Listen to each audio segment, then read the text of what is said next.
நீங்கள் கர்த்தருடைய வார்த்தைக்கு செவி கொடுத்து மனம் திரும்பி அப்போஸ்தலர் 2:38 படி ஞானஸ்நானத்துக்குள்ள கடந்து வாருங்க. நிச்சயம் கர்த்தர் உங்களை நீதிமான்கள் என்று முத்தரிப்பார். அவர் ஆயத்தம் பண்ணின வேதனை இல்லாத ஆவிக்குரிய பூமிக்குரிய ஐஸ்வர்யங்களை உங்களுக்கு தருவார் என்பதில் எந்த சந்தேகமும் இல்லை என்பதை நான் ஆணித்தரமாய் சொல்லிக் கொள்ளுகிறேன். கர்த்தராகிய இயேசு கிறிஸ்துவின் பரிசுத்த நாமத்திற்கு ஸ்தோத்திரம் உண்டாவதாக. கர்த்தராகிய இயேசு கிறிஸ்துவே யெகோவா தேவன் ஊழியங்கள் மூலியமாக கண்டு கொண்டிருக்கிற கேட்டு கொண்டிருக்கிற அத்தனை கர்த்தருடைய பிள்ளைகளையும் ஆண்டவராகிய இயேசு கிறிஸ்து நாமத்தினாலே வாழ்த்துகிறோம், ஆசீர்வதிக்கிறோம். வழக்கத்தின்படியே இந்த நாளின் ஆசீர்வாதத்திற்காக நாம் எல்லாரும் கண்களை மூடி இயேசுவை நோக்கி ஜெபிப்போமா? எங்கள் அன்பின் பிதாவே, எங்கள் ஆண்டவராகிய இயேசு கிறிஸ்துவே, நேற்றும் இன்றும் என்றும் மாறாதவராகிய எங்கள் இயேசு கிறிஸ்துவே, மகா பரிசுத்தம் உள்ளவரே, இல்லாதவைகளை இருக்கிறவைகளை போல அழைத்து எங்கள் கரத்திலே கொடுக்கிறவரே உமக்கு நன்றி இயேசுப்பா. என்றென்றைக்கும் ஸ்தோத்தரிக்கப்பட்ட சர்வத்திற்கும் மேலான தெய்வமே உமக்கு கோடி நன்றி ஐயா. நீங்க சொன்னீங்களே, என் நாமத்தை பிரஸ்தாபிக்கிற எந்த ஸ்தானத்திலும் உன்னிடத்தில் இறங்கி வந்து உன்னை ஆசீர்வதிப்பேன் என்று சொன்னீரே. கர்த்தராகிய இயேசு கிறிஸ்து என்கிற விளையேற பெற்ற நாமத்தினாலே வந்திருக்கிறோம். எங்கள் மத்த இறங்கி வாரும். நீர் இறங்கி வந்தால் தான் விடுதலை, நீங்க இறங்கி வந்தால் தான் எங்களுக்கு ஆசீர்வாதம் ஐயா. எங்கள் ஜெபத்தை கேட்டு இறங்கி வந்து விட்டதுக்காய் ஸ்தோத்திரம்.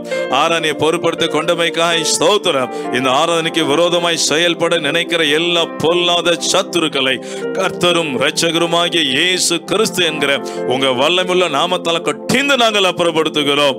நீர் மகிமைப்படும், ஆசீர்வதியும். நீர் அப்படியே செய்கிறபடியினால் உமக்கு நன்றி, இயேசுவின் நாமத்தினாலே. ஆமென், ஆமென், ஹல்லேலூயா.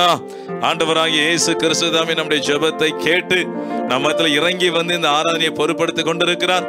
நாம் சந்தோஷமாக பாடல்கள் ஒரு 2 சரணங்களை பாடி நாம் இயேசுவோட நாமத்தை உயர்த்துவோம். எல்லாருக்கும் தெரிந்த பாடல், இயேசு நாயகரே, கண்களில் நிறைந்தவரே, கரம் பிடித்தவரே, கைவிடாத கண்மலையே, உமக்கே ஸ்தோத்திரம், உயிருள்ள நாளெல்லாம் உமக்கே ஸ்தோத்திரம் என்கிற பாடலை பாடி நாம் ஆண்டவரை மகிமைப்படுத்துவோம். ஹல்லேலூயா. இயேசு நாயகரே, கண்களில் நிறைந்தவரே, கரம் பிடித்தவரே, கைவிடா கண்மலையே, இயேசு நாயகரே, கண்களில் நிறைந்தவரே, கரம் பிடித்தவரே, கைவிடா கண்மலையே, உமக்கே ஸ்தோத்திரம், உமக்கே ஸ்தோத்திரம், உயிருள்ள நாளெல்லாம் உமக்கே எல்லாருமாக உமக்கே ஸ்தோத்திரம், உமக்கே ஸ்தோத்திரம், உயிருள்ள நாளெல்லாம் உமக்கே ஸ்தோத்திரம். என்னை இழுத்துக் கொள்ளு, ஓடி வந்திடுவே, என்னை இழுத்துக் கொள்ளு, ஓடி வந்திடுவே, அறைக்குள் அழைத்து செல்லு, அன்பில் களி கூறுவே, அறைக்குள் அழைத்து செல்லு, அன்பில் களி கூறுவே, உமக்கே ஸ்தோத்திரம், உமக்கே ஸ்தோத்திரம், உயிருள்ள நாளெல்லாம் உமக்கே ஸ்தோத்திரம், உமக்கே ஸ்தோத்திரம், உமக்கே ஸ்தோத்திரம், உயிருள்ள நாளெல்லாம் உமக்கே ஸ்தோத்திரம். என்னாவில் உள்ளதெல்லாம் உந்தன் புகழ்தானே, என்னாவில் உள்ளதெல்லாம் உந்தன் புகழ்தானே, நான் பேசி மகிழ்வதெல்லாம் உந்தன் பெருமைதானே, நான் பேசி மகிழ்வதெல்லாம் உந்தன் பெருமைதானே. உமக்கே ஸ்தோத்திரம், உமக்கே ஸ்தோத்திரம், உயிருள்ள நாளெல்லாம் உமக்கே ஸ்தோத்திரம், உமக்கே ஸ்தோத்திரம், உமக்கே ஸ்தோத்திரம், உயிருள்ள நாளெல்லாம் உமக்கே ஸ்தோத்திரம். இயேசு நாயகரே, கண்களில் நிறைந்தவரே, கரம் பிடித்தவரே, கைவிடா கண்மலையே. எல்லாரும் சேர்ந்து பாடுவோமா? இயேசு நாயகரே, கண்களில் நிறைந்தவரே, கரம் பிடித்தவரே, கைவிடா கண்மலையே. உமக்கே ஸ்தோத்திரம், உமக்கே ஸ்தோத்திரம், உயிருள்ள நாளெல்லாம் உமக்கே ஸ்தோத்திரம், உமக்கே ஸ்தோத்திரம், உமக்கே ஸ்தோத்திரம், உயிருள்ள நாளெல்லாம் உமக்கே ஸ்தோத்திரம், உமக்கே ஸ்தோத்திரம், உமக்கே ஸ்தோத்திரம், உயிருள்ள நாளெல்லாம் உமக்கே ஸ்தோத்திரம். ஹல்லேலூயா.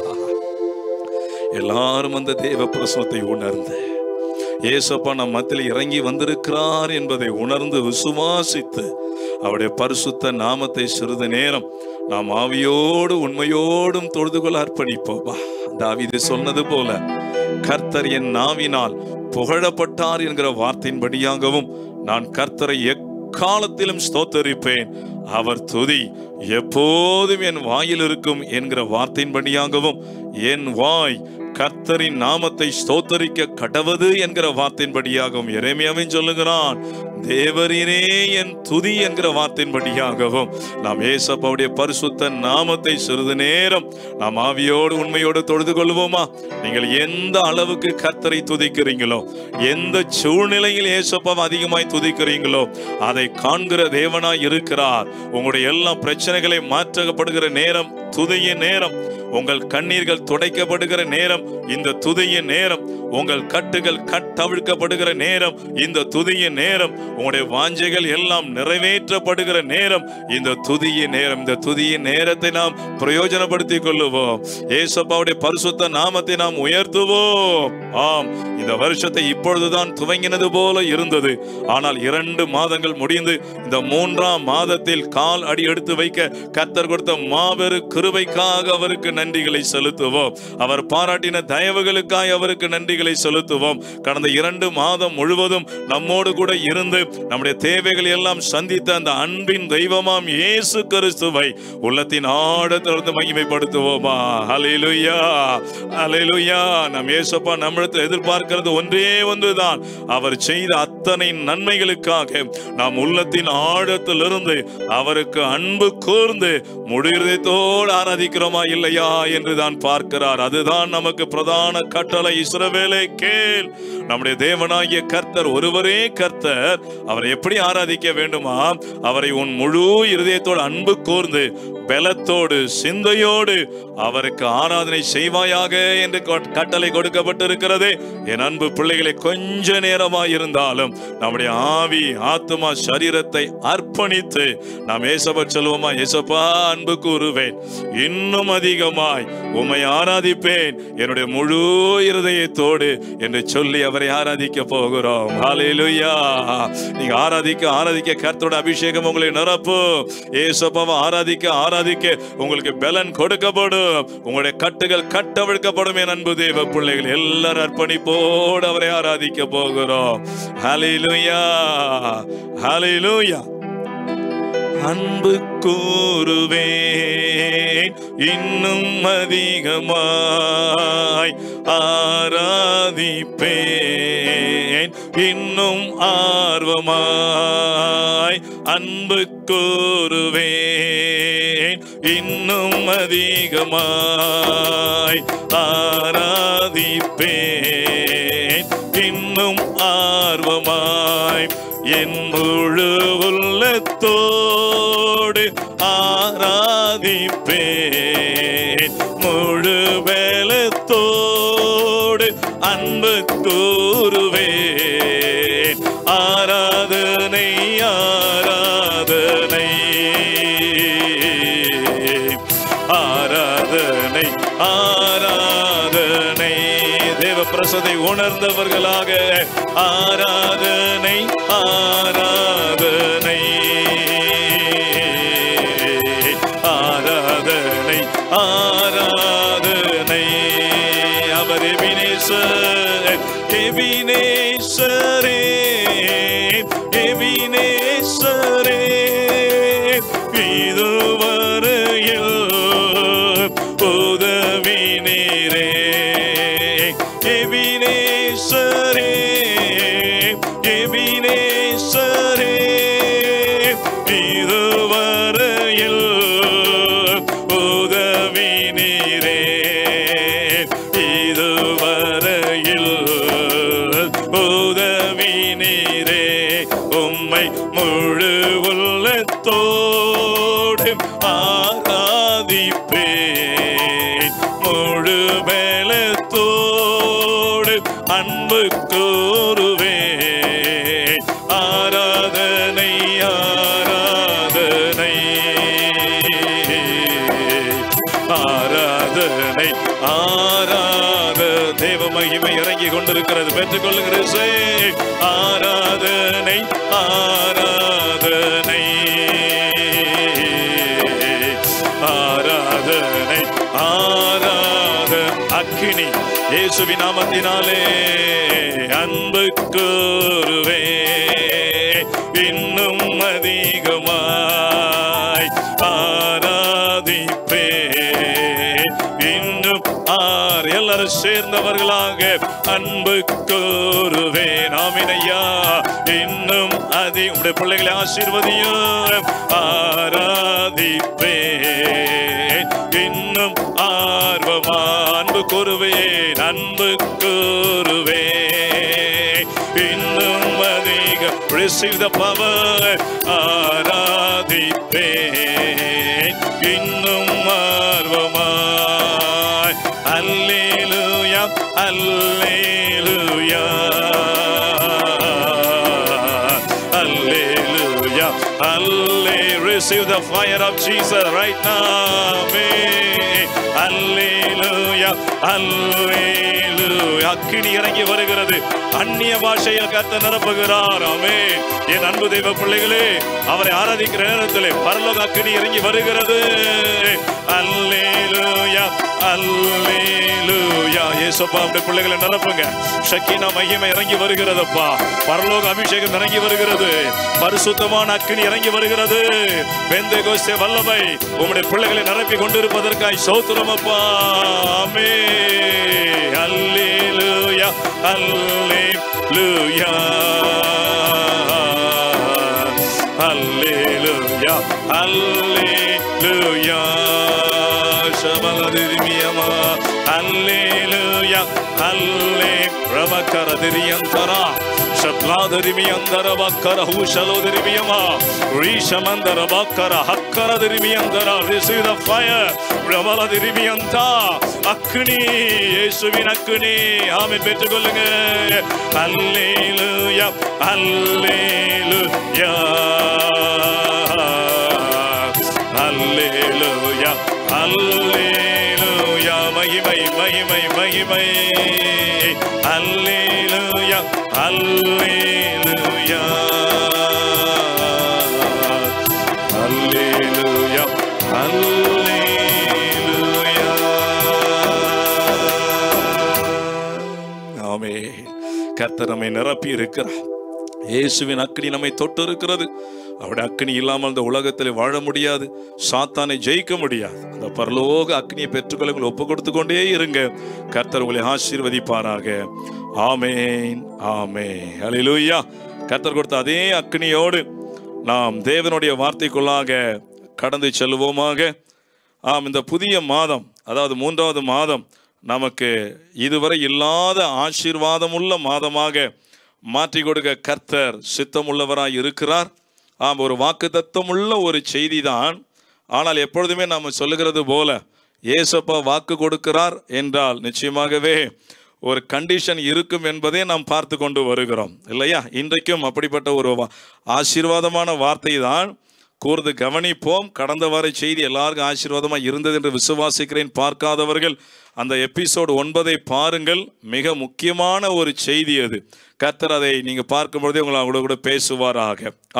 இன்றைக்கு நாம் எடுத்த செய்தியை அடிமை நான் வாசிக்கிறேன். நீதிமொழிகள் 10ஆம் அதிகாரம் 22ஆம் வசனத்தையும் நீதிமொழிகள் 10ஆம் அதிகாரம் 6ஆம் வசனத்தையும் நான் 2 தலைப்பு வசனங்களாக நான் வாசிக்க இருக்கிறேன். முதலாவதாக நீதிமொழிகள் 10ஆம் அதிகாரம் 22ஆம் வசனம். கர்த்தரின் ஆசீர்வாதமே ஐஸ்வர்யத்தை தரும், அதனோடே அவர் வேதனையை கூட்டார் என்று எழுதப்பட்டிருக்கிறது. நீதிமொழிகள் 10:6 சொல்லப்பட்ட வார்த்தை, நீதிமானுடைய சிரசின் மேல் ஆசீர்வாதங்கள் தங்கும் என்று சொல்லப்பட்டிருக்கிறது. நாம் கண்களை மூடி ஜெபிப்போமா? எங்கள் அன்பின் பிதாவே, இந்த அருமையான நல்ல நாளில் இந்த மகிமையான வேளையிலே உம்முடைய அச்சடிக்கப்பட்ட அபிஷேகம் நிறைந்த உம்முடைய வார்த்தைகளை நாங்கள் வாசித்திருக்கிறோம். வழக்கத்தின்படியே இந்த வார்த்தைகளை வாசிக்க மட்டும்தான் எங்களுக்கு தெரியும் அப்பா. இதற்கேற்ற வியாகியானத்தை அடிமையை மறைத்து நீங்க எங்க பிள்ளைகளோடு கூட இடைபடுவதற்காய் ஸ்தோத்திரம். நீங்க பேசுங்கப்பா, நாங்கள் கேட்கிறோம் இயேசுவின் நாமத்தினாலே. ஆமேன், ஆமேன், ஹல்லேலூயா. இந்த 2 வசனங்களும் நாம் எப்பொழுதுமே உபயோகப்படுத்துகிற வசனங்கள் தான். ஜெபத்திலே உபயோகப்படுத்துகிற ஒரு வசனங்கள் தான். ஒரு இடத்துல பேசும் பொழுதும் உபயோகப்படுத்துகிற வசனங்கள் தான். அருமையான வார்த்தை. கர்த்தரின் ஆசீர்வாதமே ஐஸ்வர்யத்தை தரும், அதனோட அவர் வேதனையை கூட்டார். அருமையான ஒரு வார்த்தை, எல்லாருக்கும் தெரிந்த வார்த்தை. ஆம், ஏசப்பாவுடைய ஆசீர்வாதம் அது வேதனை இல்லாத ஆசீர்வாதம். அப்படின்னா உங்களுக்கு நல்லா தெரியும், இதுக்கு ஜஸ்ட் டேம் ஆப்போசிட். ஒரு வேதனை நிறைந்த ஒரு வாழ்க்கையோடு கூட ஒருவேளை உங்களுக்கு எல்லா காரியமும் கைகூடி வருவதாக இருக்கலாம், இல்லை சகல விதமான வஸ்துக்களால் நிரம்பி இருந்தும் நமக்கு வேதனை நிறைந்து இருக்குமே ஆனால், அந்த அனுபவிக்க முடியாத ஒரு சூழ்நிலை இருக்குமே ஆனால், நாம் உயிர்த்து ஆராய்ந்து பார்த்து கொள்ளலாம் இந்த வார்த்தைகளை கொண்டு. ஆனால் அவருடைய ஆசீர்வாதம் நிரம்பும் பொழுது அங்கு வேதனை இருக்காது என்று வேதம் சொல்லுகிறது. அப்படியானால் கர்த்தருடைய பிள்ளைகளே, உலகத்தில் இருக்கிற அத்தனை கிறிஸ்தவ பிள்ளைகளே, நாம் ஆசீர்வாதமாய் இருக்கிறோமா? நாம் இருக்கணும். அதுக்கு தானே அவர் வந்தார். இஸ்ரவேலை ஆசீர்வதிப்பதான் கர்த்தருக்கு பிரியம் என்று சொல்லப்பட்ட வார்த்தை நமக்கு நல்லா தெரியும். நம்ம ஆசீர்வாதமாய் வாழ்வதற்காக தான் அவர் அவ்வளவு சிறுமைகளை அந்த சிலுவையில் சுமந்தார் என்பது தெரியும். அப்போ நமக்கு இருக்கக்கூடிய காரியங்கள் நம்மை நாமே உய்த்து ஆராய்ந்து பார்த்து நமக்கு எதை சீர்படுத்த வேண்டுமோ சீர்படுத்த ஒப்பு கொடுப்போம். நிச்சயமாகவே அந்த வேதனை இல்லாத ஆசீர்வாதத்தை நம் அனைவருக்கும் கர்த்தர் கொடுப்பாராக. அப்படியானால் அந்த வேதனை இல்லாத ஆசீர்வாதத்தை அவர் யாருக்கு தருவேன் என்று சொல்லுகிறார்? அதுதான் உபதேசம். அதை தான் நம்ம அடுத்த அந்த அதே அதிகாரம் 6ஆம் வசனத்தில் சொல்லப்பட்ட வார்த்தை. யாருக்கு அந்த வேதனை இல்லாத ஆசீர்வாதம்? யாருக்கு கர்த்தருடைய ஐஸ்வர்யம்? இந்த ஐஸ்வர்யம் என்றால் 2 வகையான ஐஸ்வர்யம் நமக்கு உண்டு. நாம் ஆபிரகாமின் சந்ததியாக இருக்கிற பட்சத்தில் நமக்கு ஆவிக்குரிய ஐஸ்வர்யமும் உண்டு, பூமிக்குரிய ஐஸ்வர்யம் உண்டு என்று வேதம் சொல்லுகிறது, நான் சொல்லவில்லை. இன்னைக்கு சில பிள்ளைகள் பிரசங்கம் பண்றதை நம்ம பார்க்கிறோம். நாம் கர்த்தருடைய பிள்ளைங்க, நாம் இந்த பூமியில நமக்கு எப்பவுமே கஷ்டம்தான், நம்ம பரலோகத்துக்கு போனதான் ஆசீர்வாதம் என்று வேதம் அப்படி போதிக்கவில்லை. வேதத்துல சொல்லப்பட்ட வார்த்தை, நமக்கு ஆவிக்குரிய ஐஸ்வர்யமும் உண்டு, பூமிக்குரிய ஐஸ்வர்யமும் உண்டு. இந்த 2 ஐஸ்வர்யங்களை சேர்த்து தான் நாம் இங்கே பார்த்து கொண்டிருக்கிறோம். அப்படியானால் அந்த 2 வகையான ஐஸ்வர்யமும் ஆசீர்வாதமும் யாருக்கு அவர் தருவாராம்? யாருடைய சிரசின் மேல் இருக்கிறதாம்? பைபிள் எழுதப்பட்டிருக்கிறது, நீதிமானுடைய சிரசின் மேல் ஆசீர்வாதங்கள் தங்கும். ஹல்லேலூயா. ப்ளூரல் எழுதப்பட்டிருக்கு, பார்த்தீங்களா? சிங்குலர் அல்ல, ப்ளூரல். அதாவது ஆவிக்குரிய ஆசீர்வாதமும் பூமிக்குரிய ஆசீர்வாதமும் இணைந்து ஆசீர்வாதங்கள் உங்களுடைய சிரசின் மேல் தங்கும் என்று சொல்லுகிறார். யாருடைய சிரசின் மேல்? நீதிமானுடைய சிரசின் மேல். அப்படியானால் என் அருமையான தேவ பிள்ளைகளே, இதை கண்டு கொண்டிருக்கிற என் அன்பு தேவ பிள்ளைகளே, கேட்டுக்கொண்டிருக்கிற அன்பு தேவ பிள்ளைகளே, நீங்களும் நானும் கர்த்தருடைய வார்த்தையின்படி நீதிமான்களாய் இருக்கிறோமா? நீதிமான்களாய் மாறி இருக்கிறோமா? அப்படி நீதிமான்களாய் இருக்கும் பொழுதுதான் வேதனை இல்லாத 2 வகையான ஆசீர்வாதங்களும் நம்முடைய சிரசின் மேல் தங்கும் என்பதில் எந்த சந்தேகமும் இல்லை. ஹல்லேலூயா. அப்படியானால் வேதம் யாரை நீதிமான் என்று எழுதி வைத்திருக்கிறது? ஒரு 3 வசனங்கள் மாத்திரம்தான் மிக முக்கியமான வசனங்கள். இதை நீங்கள் தியானம் பண்ணுவீர்களாக. முதலாவதாக ரோமர் 5ஆம் அதிகாரம் 8-9 வசனத்தை நான் வாசிக்கிறேன் பாருங்கள். நாம் பாவிகளாய் இருக்கையில் கிறிஸ்து நமக்காக மரித்ததினாலே தேவன் நம்மேல் வைத்த தமது அன்பை விளங்க பண்ணுகிறார் சொல்லிட்டு சொல்லப்பட்டிருக்க 9ஆம் வசனம் மிக முக்கியமான வசனம். யார் நீதிமான்கள்? இப்படி நாம் அவருடைய இரத்தத்தினாலே நீதிமான்களாக்கப்பட்டிருக்க கோபாக்கினைக்கு நீங்களாக அவராலே நாம் ரட்சிக்கப்படுவது அதிக நிச்சயமாவே. அப்படியானா ஏசப்பா சிலுவையிலே சிந்தின அந்த பரிசுத்தமான இரத்தத்தினாலே யார் யார் எல்லாம் ஞானஸ்நானத்தில் கழுவப்பட்டிருக்கிறார்களோ அவர்கள் தான் நீதிமான்கள் என்று வேதம் முத்தரிக்கிறது. ஹல்லேலூயா. இதையே 1 கொரிந்தியர் 6ஆம் அதிகாரம் 9-11 பக்கம் 231 இன்னும் தெளிவாய் சொல்லப்பட்டிருக்கிறது. என்ன? நான் 8-9 வாசிக்கிறேன் பாருங்கள். 6ஆம் அதிகாரம் 8 வாசிக்கிறேன். நீங்களே அநியாயம் செய்கிறீர்கள், நஷ்டப்படுத்துகிறீர்கள், சகோதரர் அப்படி செய்கிற சொல்லிட்டு இங்கே தான் சொல்றார். 9ஆம் வசனம் தான் ரொம்ப முக்கியமான வசனம். அநியாயக்காரர் தேவனுடைய ராஜ்யத்தை சுதந்தரிப்பதில்லை என்று அறியீர்களா? வஞ்சிக்கப்படாதிருங்கள். வேசி மார்க்கத்தாரும் விக்கிரக ஆராதனைக்காரரும் விபச்சாரக்காரரும் சுய புணர்ச்சிக்காரரும் ஆண் புணர்ச்சிக்காரரும் திருடரும் பொருளாசைக்காரரும் வெறியரும் உதாசீனரும் கொள்ளைக்காரரும் தேவனுடைய ராஜ்யத்தை சுதந்தரிப்பது இல்லை. உங்களில் சிலர் இப்படிப்பட்டவர்களாய் இருந்தீர்கள். இப்படிப்பட்ட பாவத்துக்கு நீங்கள் அடிமைகளாய் இருந்தீர்கள். ஒருவேளை இப்பொழுது இருக்கலாம். ஆனால் இந்த வார்த்தையின்படியே நீங்கள் கேட்டு அந்த வார்த்தைக்கு செவி கொடுக்கும் பொழுது கர்த்தர் நீதிமானாய் மாற்ற வல்லமை உள்ளவராய் இருக்கிறார். அன்பு தேவ பிள்ளைகளே, ஆயினும் கர்த்தராகிய இயேசுவின் நாமத்தினாலும் தேவனுடைய ஆவியினாலும் கழுவப்பட்டீர்கள், பரிசுத்தமாக்கப்பட்டீர்கள். வேதம் சொல்கிறது நீதிமான்களாக்கப்பட்டீர்கள். ஹல்லேலூயா. அப்படியானால் யார் நீதிமான்? ஏசப்பா ஒருவரே மெய்யான தேவன் என்று விசுவாசித்து அவர் என்னுடைய பாவங்களுக்காக தான் சிலுவையில் இரத்தத்தை சிந்திருக்கிறார் என்று விசுவாசித்து எனக்காக அடிக்கப்பட்டார், எனக்காக நொறுக்கப்பட்டார். நான் துரோகியாய் இருந்தேன், நான் பாவியாய் இருந்தேன், நான் பலவீனனாய் இருந்தேன், நான் அக்கிரம சிந்தைக்காரனாய் இருந்தேன், நான் விக்கிரக ஆராதனைக்காரனாய் இருந்தேன், நான் வேசி மார்க்கத்தில் இருந்தேன். ஆனால் இயேசு எனக்காக சிலுவையில் இரத்தத்தை சிந்தி ரட்சிப்பை ஆயத்தம் பண்ணியிருக்கிறார் என்று விசுவாசித்து யார் யார் எல்லாம் அப்போஸ்தலர் 2:38 படி கர்த்தராகிய இயேசு கிறிஸ்து ஒருவரே மெய்யான தேவன் என்று விசுவாசித்து தங்கள் பாவ மன்னிப்புக்கென்று கர்த்தராகிய இயேசு கிறிஸ்துவின் நாமத்தினாலே ஞானஸ்நானம் பெற்றுக் கொள்ளுகிறார்களோ, அதை தொடர்ந்து பரிசுத்த ஆவியால் நிரப்பப்படுகிறார்களோ அவர்கள்தான் நீதிமான்கள் என்று வேதம் சொல்லுகிறது. ஹல்லேலூயா. இந்த அனுபவத்தை பெற்றிருக்கிறீங்களா? இந்த அனுபவத்தை பெற்றவர்களை தான் வேதம் நீதிமான்கள் என்று முத்தரிக்கிறது. என் அன்பு தேவ பிள்ளைகளே, வேத வசனத்தை நாம் தப்பிக்கொள்ளவே முடியாது. கடந்த வார செய்தியும் அதுதான். அது மிக முக்கியமான செய்தி. பரிசுத்த ஆவியை பெற்றுக்கொள்ள வேண்டுமானால் நாம் எப்படிப்பட்ட ஞானஸ்நானம் எடுக்க வேண்டும் என்கிற ஒரு கட்டளை. அதே தொடர்ச்சியாக அவர் ஆசீர்வாதத்தை கொடுப்பதற்கும் அவர் முதலாவதாக எதிர்பார்க்கிற காரியம் நீங்களும் நானும் நீதிமான்களாய் மாற வேண்டும். அதை தவிர்த்து கடந்த வாரத்தில் சொன்னது போல குழந்தை ஞானஸ்நானம் பெற்றுக்கொள்வதும் அல்லது பட்ட பெயர்களாகிய பிதா குமாரன் பரிசுத்த ஆவி ஞானஸ்நானம் பெற்றுக் கொள்ளும் போதோ நாம் நீதிமான்களாக்கப்பட முடியாது என்று வேதம் திட்டவட்டமாய் சொல்லுகிறது. ஏனென்றால் கர்த்தரின் நாமம் பலத்த துருகம், நீதிமான் அதற்குள் ஓடி சுகமாய் இருப்பான். அப்போ நம்முடைய தெய்வத்துக்கு மிகப்பெரிய நாமம், எல்லா நாமத்திற்கு மேலான நாமம் ஒன்று உண்டு. அதுதான் கர்த்தராகிய இயேசு கிறிஸ்து என்கிற நாமம். அந்த நாமத்தாலே ஞானஸ்நானம் பெற்றுக்கொள்ளும் போது அவருடைய அபிஷேகம் நமக்கு தருகிறார், நம்மை நீதிமானாய் மாற்றுகிறார். ஹல்லேலூயா. இந்த அனுபவத்தில் இல்லாத என் அருமையான பிள்ளைகளே, சீக்கிரமாய் நீங்கள் கர்த்தருடைய வார்த்தைக்கு செவி கொடுத்து மனம் திரும்பி அப்போஸ்தலர் 2:38 படி ஞானஸ்நானத்துக்குள்ள கடந்து வாருங்க. நிச்சயம் கர்த்தர் உங்களை நீதிமான்கள் என்று முத்தரிப்பார். அவர் ஆயத்தம் பண்ணின வேதனை இல்லாத ஆவிக்குரிய பூமிக்குரிய ஐஸ்வர்யங்களை உங்களுக்கு தருவார் என்பதில் எந்த சந்தேகமும் இல்லை என்பதை நான் ஆணித்தரமாய் சொல்லிக் கொள்ளுகிறேன். ஹல்லேலூயா. இரண்டாவதாக, யார் நீதிமான்?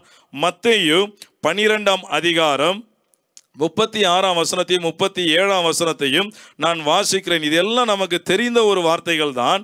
ஆனால் இதை நாம் அப்படியே கண்டுகொள்ளாமே போயிட்டு இருக்கோம். இதெல்லாம் தப்பா, இதெல்லாம் ரைட்டா அப்படின்ற மாதிரி நம்ம போயிட்டு இருக்கோம். ஆனால் அங்கதான் கர்த்தர் ரகசியத்தை வைத்திருக்கிறார். 18வது பக்கத்துல நான் வாசிக்கிறேன் பாருங்கள். 36, 37 ஏசப்பாவே வாயத்தந்து சொல்லியிருக்கிறார். மனுஷர் பேசும் வீணான வார்த்தைகள் யாவையும் குறித்து நியாய தீர்ப்பு நாளிலே கணக்கு ஒப்புவிக்க வேண்டும் என்று உங்களுக்கு சொல்லுகிறேன் சொல்லிட்டு சொல்றார் பாருங்க. ஏனெனில் உன் வார்த்தைகளினாலே நீதிமான் என்று தீர்க்கப்படுவாய், அல்லது உன் வார்த்தைகளினாலே குற்றவாளி என்று தீர்க்கப்படுவ. என் அன்பு தேவ பிள்ளைகளை, இன்றைக்கு மிகவும் நான் கண்ணீரோடு கூட கவலையோடு சொல்லிக் கொள்ளுகிற வார்த்தை என்னவென்றால், கர்த்தருடைய பிள்ளைகள் தன்னுடைய நாவை குறித்து யாரும் ஜாக்கிரதை இல்லாதவர்களாய் இருக்கிறதை நம் சூழ்நிலையை பார்க்கிறோம். கர்த்தருடைய பிள்ளைகள் ஆலயத்தில் பேசுகிற ஒரு வார்த்தை வேறு. அந்த ஆலயத்தை முடித்து விட்டு அப்படி வெளியில வரும்போது அவங்க பேசுகிற வார்த்தைகள் கேட்கும்போது மிகவும் மனமடிவாய் இருக்கிறது. துதித்தலும் சபித்தலும் ஒரே வாயிலிருந்து புறப்படலாகாது என்று எழுதப்பட்டிருக்கிறது.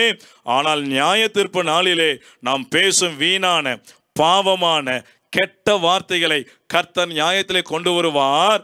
நம்முடைய வாயின் வார்த்தையை கொண்டு நாம் நீதிமானா அல்லது குற்றவாளியா என்பதை நாமளே தீர்த்து கொள்ள முடியும். உங்களுடைய நாவு எப்படிப்பட்ட நாவா இருக்கிறது?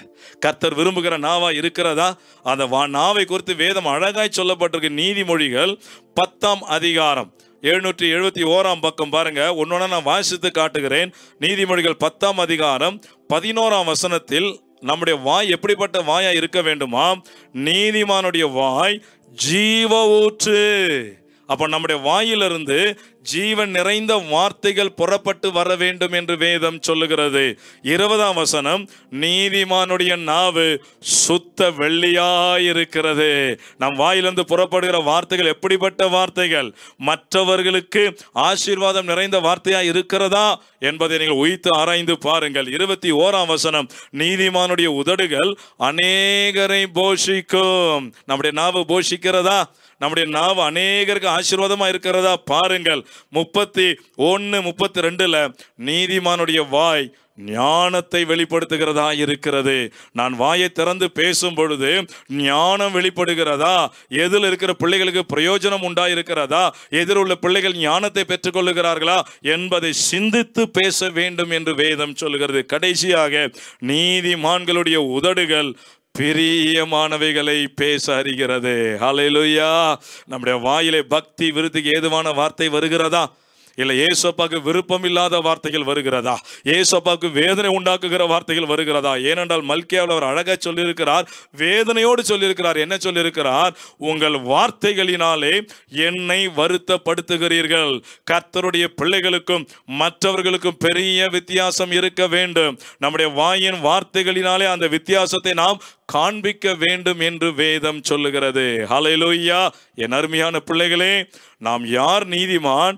நம்முடைய வாயின் வார்த்தைகளை ஜாக்கிரதையாய் பேசுகிறவர்கள், பரிசுத்தமான வார்த்தைகளை பேசுகிறவர்கள், பிரயோஜனம் நிறைந்த வார்த்தைகளை பேசுகிறவர்கள், பக்தி விருத்திக்கு ஏதுவான வார்த்தைகளை பேசுகிறவர்கள். ஒருவேளை யாராகிலும் உங்களிடத்தில் வேதனையோடு வந்திருந்தால் அந்த வேதனைகள் அவர்கள் நீங்கி சுகமாயிருக்கும்படியான வார்த்தைகளை பேசுகிறவர்கள் தான் நீதிமான்கள் என்று வேதம் சொல்லுகிறது. ஹல்லேலூயா. ஏனென்றால் உன் மாம்சத்தை பாவத்துக்கு உள்ளாக்க உன் வாய்க்கு இடங்கொடாதே என்று பிரசங்கியில் ஒரு எச்சரிப்பான வசனம் கொடுக்கப்பட்டிருக்கிறது.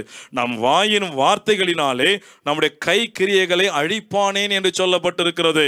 ஆம், நம்முடைய வாயின் வார்த்தை தான் நம்முடைய ஆசீர்வாதத்திற்கு அது எப்படிப்பட்ட ஆதாரமாய் இருக்கிறது. என் அன்பு தேவ பிள்ளைகளை உய்த்து ஆராய்ந்து பாருங்க. உங்க ஆசீர்வாதத்துக்கு குறைவு உங்கள் வாயின் வார்த்தை வார்த்தைகளாக கூட இருக்கலாம். ஏசப்பாவுக்கு விருப்பமில்லாத வார்த்தைகளை பேசுகிறோமா, இல்லை அவருக்கு பிடித்த வார்த்தைகளை பேசுகிறோமா, கோபம் நிறைந்த வார்த்தைகளை பேசுகிறோமா, மற்றவர்களை சபிக்கிறோமா, மற்றவர்களுக்கு விரோதமாக எழும்பி வார்த்தைகளை பேசுகிறோமா? நீங்கள் யோசித்து பார்த்து உங்களை சீர்படுத்திக் கொள்ளும் பொழுது நீங்கள் நீதிமான்களாக முத்தரிக்கப்படுவீர்கள். கர்த்தர் ஆயத்தம் பண்ணின ஆசீர்வாதங்கள் உங்களுக்கு வந்து பழிக்கும். கடைசியாக மிக முக்கியமான காரியம், மத்தேயு 1:19 பக்கம் 3வது பக்கம், புதிய ஏற்பாடு துவங்கி, அவள் புருஷனாகிய யோசேப்பு, உங்களுக்கு நல்லா தெரியும், மரியாள் யோசேப்பு நியமிக்கப்பட்டதெல்லாம் உங்களுக்கு தெரியும். ஆனால் அந்த அம்மா நியமிக்கப்பட்டிருக்கும் போதே கர்ப்பவதி ஆனார்கள் என்பதெல்லாம் உங்களுக்கு தெரியும். அதனால் நிச்சயமாகவே இன்னைக்கு இருக்கிற காலகட்டத்தில் அப்படி ஒரு காரியம் இருந்தால் நாம் அப்படி நடந்து போமான்றது நமக்கு சுத்தமாக தெரியல. ஆனால் அங்கே எவ்வளோ அருமையாக எழுதப்பட்டிருக்கு பாருங்கள். அவள் புருஷனாகிய யோசேப்பு குறித்து எழுதப்பட்டிருக்கு, அவன் நீதிமானாய் இருந்து அவளை அவமானப்படுத்த மனதில்லாமல் ரகசியமாய் அவளை தள்ளிவிட யோசனையாக இருந்தான். இந்த சம்பவம் உங்களுக்கு நல்லாவே தெரியும். அப்போ நிச்சயதார்த்தம் மாத்திரம் நடந்திருக்கிறது. ஆனால் நிச்சயதார்த்தம் நடந்து அந்த மரியாள் கர்ப்பமாயிட்டாங்க அப்படின்ற விஷயத்தை கேட்டு எப்படி ஒரு ஷாக் இருந்திருக்கும் யோசேப்புக்கு. நீங்க நல்லா யோசனை பண்ணி பாருங்க, உங்களுக்கு நல்லா தெரியும். ஆனால் அவன் நீதிமான் என்று வேதம் அவனை குறித்து எழுதப்பட்டிருக்கிறது. அதனால அவன் என்ன பண்ண மனசு இல்லையா, மரியாளை அவமானப்படுத்த மனதில்லை. அப்படி எதுக்கு அடையாளம்? கர்த்தருடைய பிள்ளைகள் மற்றவர்களை அவமானப்படுத்த துணிய மாட்டார்கள், யாரையும் ஏளனமாய் பேச துணிய மாட்டார்கள், யாருக்கு விரோதமாகவும் எழும்ப நினைக்காதவர்கள் தான் கர்த்தருடைய பிள்ளைகள், நீதிமான்கள். யோசேப்பு உண்மையாவே அந்த சம்பவம், அந்த சிச்சுவேஷனை பார்த்தா அவனுக்கு எல்லாமே உண்டு. அவன் நிச்சயமாகவே வித்தியாசமாக பேசியிருக்க கூடும். ஆனாலும் அந்த சூழ்நிலைகளிலே அவன் தன்னை நீதிமானாய் காத்து கொண்டிருந்தான். ஆகையால அன்பு தேவ பிள்ளைகளை, உங்களுக்கு விரோதமாய் யார் எழும்பினாலும் கர்த்தருடைய பிள்ளைகளாக இருக்கிற நீங்கள் அவர்களை அவமானப்படுத்த ஒரு நாள் நீங்க உங்கள் இருதயத்தை ஒப்பு கொடுத்து விடாதிருங்கள். அதற்கு பதிலாக அவர்களுக்காக நாம் ஜெபிப்போம். நமக்கு விரோதமாய் எழும்புகிறவர்களுக்கு நாம் மறுபடியும் அவமானப்படுத்த துணியாமல் அவர்களை ஜெபிப்போம். அது நீதிமானுடைய உன்னதமான குணமாய் இருக்கிறது. ஹல்லேலூயா. சீமேயி தாவீதை அப்படியே மண்ணை வாரி அப்படியே தூக்கி அவன் சாபமுள்ள வார்த்தைகளை பேசினான். ஆனால் தாவீது மறுபடியுமாக அவனுக்கு விரோதமாய் எழும்பல. ஆனால் அவனுக்கு அத்தனை அதிகாரம் உண்டு. யோவாப் சொல்றான், நீங்க சொல்லுங்க அந்த நாயை நான் அப்படியே கழுத்தை முறிச்சு போடுறது போல போட்டுறேன்னு சொல்லும் போது, ஆனா தாவீது சொல்றான், அவனை விட்டுவிடு, அவன் என்னை திட்டும்படி கர்த்தர் தான் அவனுக்கு அனுமதியை தந்திருக்கிறார், சீமையை விட்டுவிடு என்று தாவீது சொன்ன ஒரு அருமையான காரியம். ஏன்? நீதிமானவன் மற்றவர்களை அவமானப்படுத்த துணியில அவன் கர்த்தருக்கு ஒப்பு கொடுத்தான். கர்த்தர் அவனை நியாயந்தீர்த்தார் என்று நாம் பார்க்கிறோம். அன்பு தேவ பிள்ளைகளே, யோசேப்புக்கு இருந்த உன்னதமான குணம் உங்களுக்கும் எனக்கும் இருக்க வேண்டும். இருக்க ஒப்பு கொடுப்போம். மற்றவர்களை அவமானப்படுத்த துணிய வேண்டாம். நமக்கு யார் எழும்பினாலும் அவளை மன்னிப்போம், அவர்களை ஜெபிப்போம். நாம் அவரை அவமானப்படுத்த துணியாமல் அவர்களுக்காக ஏசப்பாவை நோக்கி பார்க்கும்போது அது கர்த்தர் பார்த்து கொள்ளுவார். நிச்சயமாகவே நாம் நீதிமானாய் மாற்றப்படுவோம். அவருடைய இரட்டத்தனையான ஆசீர்வாதங்கள் நம்முடைய தலையில் வந்து தங்கும் என்பதிலே எந்த சந்தேகமும் இல்லை. ஹல்லேலூயா. நாம் ஜெபிப்போமா? எங்கள் அன்பின் பிதாவே, எங்கள் ஆண்டவராகிய இயேசு கிறிஸ்துவே, இந்த அருமையான நல்ல நாளுக்காய் நன்றி அப்பா. இந்த மார்ச் மாதத்துக்காக கோடி நன்றி அப்பா. இந்த மாதம் முழுவதும் எங்களுக்கு ஆசீர்வாதமாய் இருக்க வேண்டும் என்று, நாங்கள் ஆசீர்வதிக்கப்பட்டவர்களாய் இருக்க வேண்டும் என்று சித்தம் கொண்டு உம்முடைய வேதனை இல்லாத ஆசீர்வாதத்தை தர நீர் பேசின ஜீவனுள்ள வார்த்தைகளுக்காய் நன்றி. அந்த வேதனை இல்லாத ஆவிக்குரிய பூமிக்குரிய ஆசீர்வாதங்களை பெற்றுக்கொள்ள நாங்கள் எப்படிப்பட்டவர்களாய் மாற வேண்டும் என்கிற உபதேசத்தை கொடுத்தீரே, அதற்காய் நன்றி ஆண்டவரே. உம்முடைய இரத்தத்தால் கழுவப்பட்டு நீதிமான்களாய் மாற நாங்கள் அடைக்கப்பட்டு இருக்கிறோம். எங்கள் வாயின் வார்த்தைகள் அதிக ஜாக்கிரதையோடு காத்துக்கொண்டு நீதிமான்களாய் விளங்க பண்ண வேண்டும். கடைசியாக எங்களுக்கு விரோதமாக யார் எழும்பினாலும் நாங்கள் யாரையும் அவமானப்படுத்தாமல் நாங்கள் பொறுமையோடு எங்களை காத்துக்கொள்ள எங்களை நீர் அழைத்திருக்கிறீர். அப்படிப்பட்டவர்கள் தான் நீதிமான்கள் என்று சொல்லி இருக்கிறீர் அப்பா. இந்த 3 வசனங்களையும் எங்கள் பிள்ளைகள் உறுதியாய் பற்றி கொள்ளட்டும், அதன்படி வாழ ஒப்பு கொடுக்கட்டும். நீர் அதை பார்த்து அவளை இரட்டத்தனையான ஆசீர்வாதத்தை நிரப்பும், ஆசீர்வதியும். நிரப்படியே செய்வதற்காக மக்கு ஸ்தோத்திரம், இயேசுவின் நாமத்தினாலே ஆமேன், ஆமேன். ஆத்துமாவே கர்த்தரை ஸ்தோத்தரி, என் முழு உள்ளமையுடைய பரிசுத்த நாமத்தை ஸ்தோத்தரி. என் ஆத்துமாவே கர்த்தரை ஸ்தோத்தரி, கர்த்தர் செய்த சகல உபகாரங்களையும் மறவாதே. ஆமேன், ஆமேன். ஹல்லேலூயா. நீதிமான் நான், நீதிமான் நான், இரத்தத்தாலே கழுவப்பட்ட நீதிமான், இயேசுவின் இரத்தத்தாலே கழுவப்பட்ட நீதிமான். நீதிமான் நான், நீதிமான் நான், இரத்தத்தாலே கழுவப்பட்ட நீதிமான், இயேசுவின் இரத்தத்தாலே கழுவப்பட்ட நீதிமான். பனை மரம் போல் நான் செழித்தோங்குவேன், கேதுரு மரம் போல் வளர்ந்திடுவேன். பனை மரம் போல் நான் செழித்தோங்குவேன், கேதுரு மரம் போல் வளர்ந்திடுவேன். கர்த்தரின் இல்லத்தில் நாட்டப்பட்டு முதிர் வயதிலும் நான் கனி தருவேன். கர்த்தரின் இல்லத்தில் நாட்டப்பட்டு முதிர் வயதிலும் நான் கனி தருவேன். நீதிமான் நான், நீதிமான் நான், இரத்தத்தாலே கழுவப்பட்ட நீதிமான், இயேசுவின் இரத்தத்தாலே கழுவப்பட்ட நீதிமான், இயேசுவின் இரத்தத்தாலே கழுவப்பட்ட நீதிமான். God bless you.